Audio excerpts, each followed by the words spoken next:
एक श्रीरामपुर नाम के गांव में विश्वास नाम का टीचर रहा करता था। उसके 2 बेटे थे, एक का नाम था सुशील और दूसरे का नाम सुहास। दोनों भी अब बड़े हो गए थे। उनकी माँ दिन भर घर के काम करके बच्चों की तरफ ध्यान दिया करती थी। एक दिन शीला नदी पर कपड़े धोने के लिए जाती है। तभी वहाँ पैर फिसलने की वजह से गिर के शीला की कमर में मोच आ जाती है। उससे उठकर बैठना भी मुश्किल हो जाता है। एक दिन शीला अपने पति से, अजी मैं सोच रही हूँ कि सुशील की शादी कर दी जाए, इससे घर को संभालने के लिए कोई आ जाएगी। हाँ शीला, तुम सही कह रही हो, मगर इस बारे में मुझे सुशील से बात करनी पड़ेगी। मैं देखता हूँ, तुम चिंता मत करो। तभी सुशील घर आता है। सुशील अपनी माँ से, क्या बातें शुरू थी मेरे बारे में? मैं आया तो अचानक बंद हो गई। सुशील बेटा, अब तुम्हारी माँ से घर का काम नहीं होता और अब तुम्हारी शादी की भी उम्र हो गई है, तो क्यों ना तुम शादी कर लो। जैसा आप ठीक समझो पिताजी, आपने सोचा है तो ठीक ही होगा। ऐसा कहकर विश्वास भी उसके काम पर लग जाता है।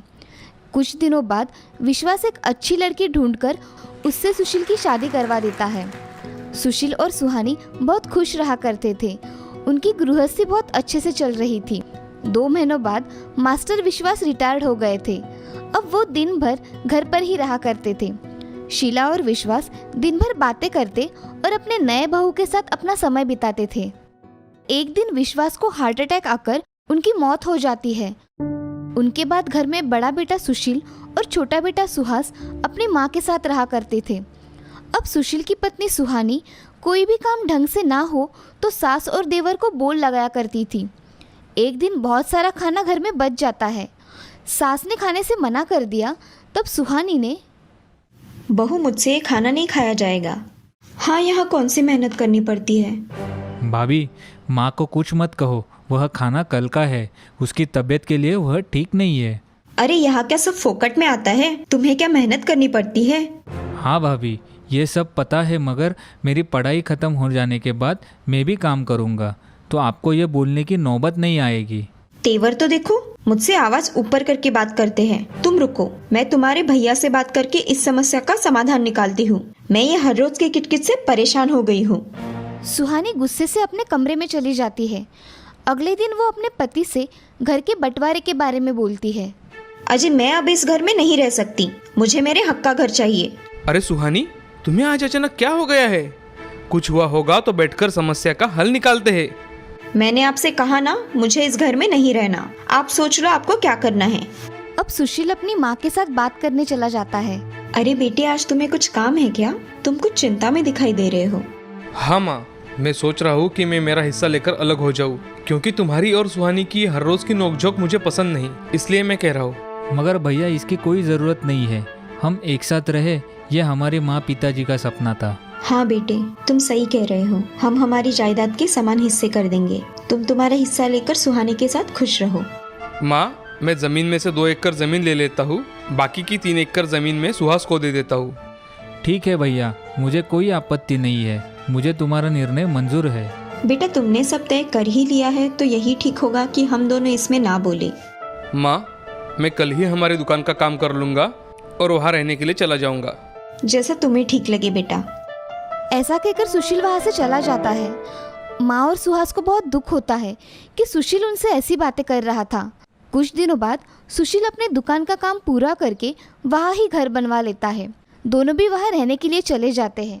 अब वो दोनों चले जाने के बाद शीला सुहास से, बेटा, मुझे ऐसा लगता है कि अब तुम काम पर ध्यान दो और साथ में तुम खेती भी कर सकते हो। मगर माँ, उस खेती में आज तक कुछ आया नहीं, तो अब क्या आएगा? तुम प्रयत्न करके तो देखो, तुम्हारे परिश्रम जाया नहीं जाएंगे। तुम मेहनत तो करो बेटा। माँ, तुम कह रही हो तो मैं प्रयत्न करके देख लेता हूँ। अगले दिन से सुहास अपने खेत में काम करने चला जाता है। सालों से बंजर पड़ी हुई जमीन उपजाऊ बनाने के लिए उसको बहुत मेहनत लगती है। सुहास हार ना मानकर बहुत मेहनत करता है और उस खेत में गेहूं के बीज लगाता है।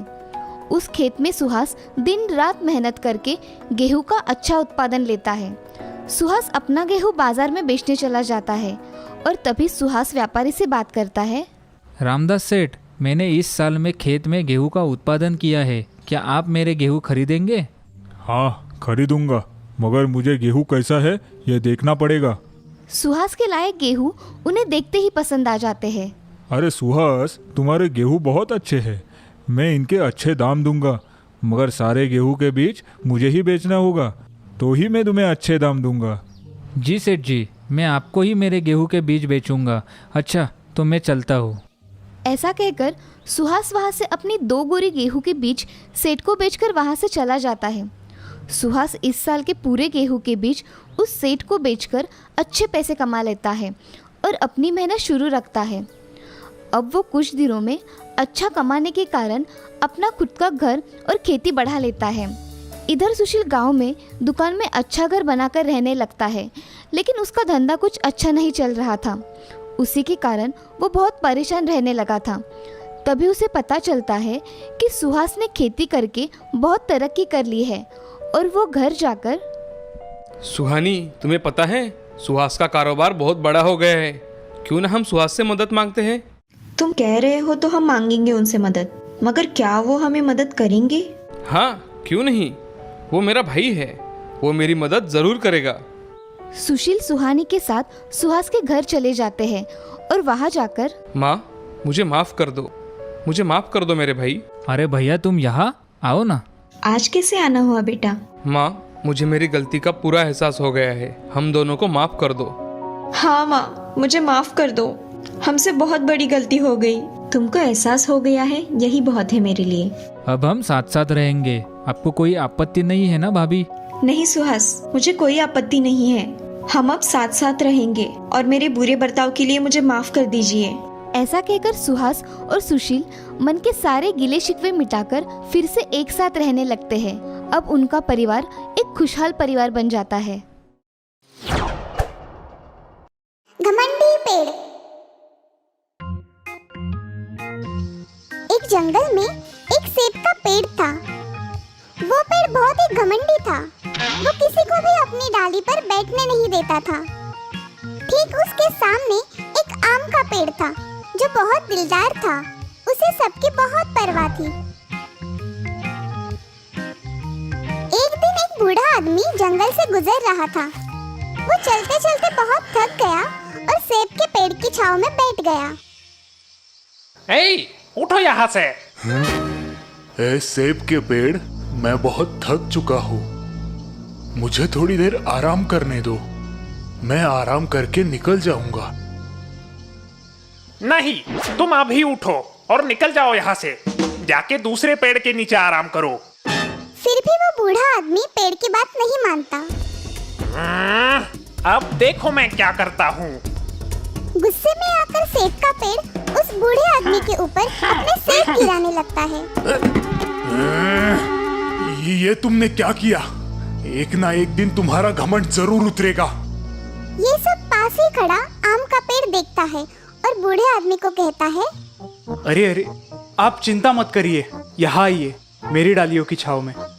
शुक्रिया, लेकिन अभी बहुत वक्त भी हुआ है और मुझे घर भी जाना है। वो बूढ़ा आदमी वहाँ से निकल जाता है। ऐसे ही कुछ दिन बीत जाते हैं। एक दिन वहाँ से एक बंदरों की टोली जा रही थी। वो बंदर रहने के लिए पेड़ ढूंढ रहे थे। तभी उनकी नजर उस सेब के पेड़ पे पड़ती है। अरे वो देखो, वो सेब का पेड़ कितना बड़ा है और उसकी डालियां भी बहुत बड़ी है। क्यों ना हम इसी सेब के पेड़ को अपना घर बना ले। हाँ हाँ, ये बहुत बड़ा है। चलो हम उस सेब के पेड़ से जाकर पूछते हैं। बंदरों की टोली सेब के पेड़ के पास जा पहुंची। सुनो, क्या हम इस पेड़ पर रह सकते हैं? नहीं, तुम यहाँ नहीं रह सकते। बंदरों की टोली सेब के पेड़ से बहुत विनती करती है, फिर भी सेब का पेड़ नहीं मानता। बंदरों को सामने एक आम का पेड़ दिखाई देता है। फिर वो उसके पास जाते हैं। सुनो, क्या हम इस पेड़ पर रह सकते हैं? हाँ जरूर, क्यों नहीं। बंदरों की टोली खुश हो गई और उस आम के पेड़ पे रहने लगी। बंदरों को रोज ताजे ताजे आम भी खाने मिल रहे थे। ऐसा रोजाना चलने लगा। एक दिन कुछ लकड़हारे जंगल में पेड़ काटने आते हैं। उनकी नजर आम के पेड़ पे पड़ती है। अरे वो देखो, वो आम का पेड़ कितना बड़ा है, इसे बेचकर हम बहुत पैसे कमाएंगे। लकड़हारे आम के पेड़ के पास जाते हैं। उन्हें उस पेड़ पर बहुत सारे बंदर दिखाई देते हैं। अरे ये क्या, इस पेड़ पर तो बहुत सारे बंदर हैं, हम इस पेड़ को नहीं काट सकते। तभी एक लकड़हारे की नजर उस सेब के पेड़ पर पड़ती है। अरे वो देखो, सामने एक बड़ा सेब का पेड़ है। चलो हम उसे काटते हैं। लकड़हारे सेब के पेड़ को काटने लगते हैं। ये देख सेब का पेड़ अपने बचाव में उन पर सेब गिराने लगता है। फिर भी लकड़हारे नहीं रुकते।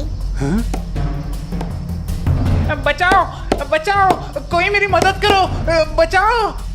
अरे तुम्हें उस सेब के पेड़ को बचाना चाहिए, जाओ उसकी मदद करो। नहीं, हम नहीं करेंगे उसकी मदद। वो बहुत बुरा और घमंडी है।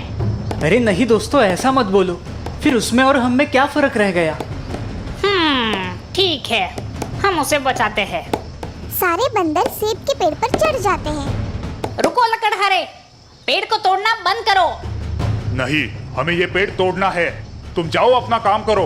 तभी सारे बंदर गुस्सा होकर सेब निकालकर लकड़हारे को मारने लगे। अरे अरे, ये बंदर हमारी जान ले लेंगे, भागो यहाँ से। शुक्रिया दोस्तों, तुम कितने अच्छे हो। मैंने तुम्हें यहाँ नहीं रहने दिया, फिर भी तुमने मेरी जान बचाई। आज से तुम यहाँ रह सकते हो और मेरे फल भी खा सकते हो। शुक्रिया बोलना है तो उस आम के पेड़ को बोलो। उसने हमें तुम्हारी मदद करने के लिए मनाया, नहीं तो हम तुम्हारी कभी मदद नहीं करते, क्योंकि तुम्हें घमंड ही इतना है। अब बंदरों की टोली दोनों पेड़ों पर खुशी खुशी रहने लगी। सेब का पेड़ भी सभी को आसरा देने लगा। तो दोस्तों, इस कहानी से हमें ये सीख मिलती है कि हमें कभी भी खुद पर घमंड नहीं करना चाहिए।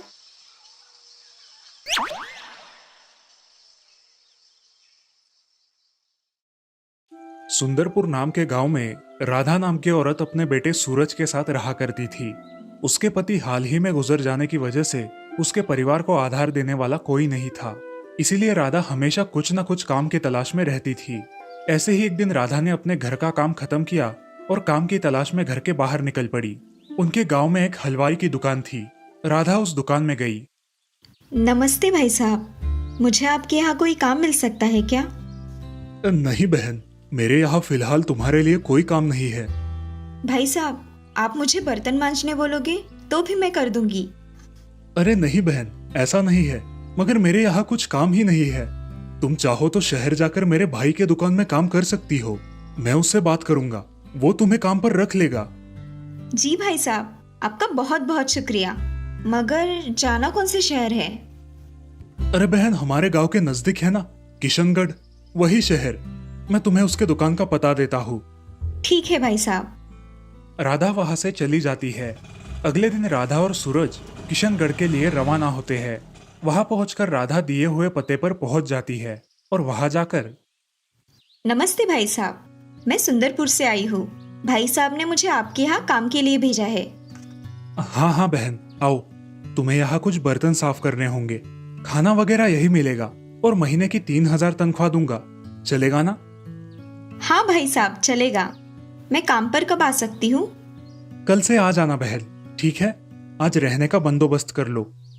जी भाई साहब। ऐसा बोलकर राधा वहां से चली जाती है। तभी सूरज उससे पूछता है, माँ, अब हम कहाँ रहेंगे? देखते हैं बेटा, कोई किराए का मकान ढूंढते हैं। मगर उस दिन उन्हें कोई मकान किराए पर नहीं मिलता। वो दोनों पूरी रात सड़क पर ही गुजारते हैं। सुबह होते ही जल्द ही दोनों माँ बेटे उठकर दुकान में चले जाते हैं। कुछ देर बाद दुकान का मालिक राघव वहां आता है और राधा को इतने जल्दी आया हुआ देख, अरे राधा बहन, तुम यहाँ इतनी जल्दी क्यों आई हो? भाई साहब, जल्दी उठकर यहाँ चली आई। और ये सामान? वो कल रात हमें कोई मकान किराए पर नहीं मिला, इसीलिए ये सामान भी साथ लेकर आई हूँ। ये बात सुन के राघव को बहुत बुरा लगता है। वो उससे कहता है, जब तक कोई मकान नहीं मिलता तब तक तुम यही रह सकती हो। आपका बहुत बहुत धन्यवाद भाई साहब, मैं ये आपका एहसान कैसे चुकाऊंगी? अरे भाई बोलती हो और एहसान की बात करती हो। राधा अपना सामान दुकान के एक कोने में रखकर अपना काम शुरू कर देती है। वो पूरे दुकान की साफ सफाई कर देती है और फिर बर्तन मांजना शुरू करती है। वहाँ बेटा सूरज भी दुकान में बैठकर राघव की छोटी मोटी मदद कर देता है। ये सब देखकर राघव बहुत खुश हो जाता है। अब इसी तरह हर रोज राधा और सूरज राघव की दुकान में मन लगाकर काम करने लगे। कुछ ही दिनों में राधा ने अपने लिए एक किराए का मकान भी ढूंढ लिया। ऐसे ही कुछ दिन बीत गए। एक दिन राघव ने राधा के काम से बहुत खुश होकर उससे कहा, बहन, तुम्हारा काम बहुत अच्छा है। मैं सोच रहा हूँ कि तुम मेरे घर में काम करो। तुम्हारी तनख्वाह 5,000 रुपए होगी। धन्यवाद भाई साहब। राघव उसे अपने बंगले का पता देता है। अगले दिन राधा और सूरज उस पते पर बताए हुए बंगले में जाते हैं। वहाँ उन्हें राघव की पत्नी सोनिया मिलती है। जी क्या चाहिए आपको? जी हमें राघव भाई साहब ने यहाँ भेजा है आपके यहाँ काम करने के लिए। अच्छा तो आप वो हो, मुझे इन्होंने बताया था। मगर इस घर में काम करना है तो मेरी शर्तें तुमको मंजूर करनी पड़ेगी। जी मालकिन, आप जैसा कहोगी वैसा ही काम होगा। देखो मेरा बेटा विक्की है, किसी ने उसकी चीज़ों को हाथ लगाया तो उसे बिल्कुल अच्छा नहीं लगता। इसीलिए तुम्हारे बेटे को बता देना कि उसके कमरे में ना जाए, उससे बहुत जल्दी गुस्सा आ जाता है।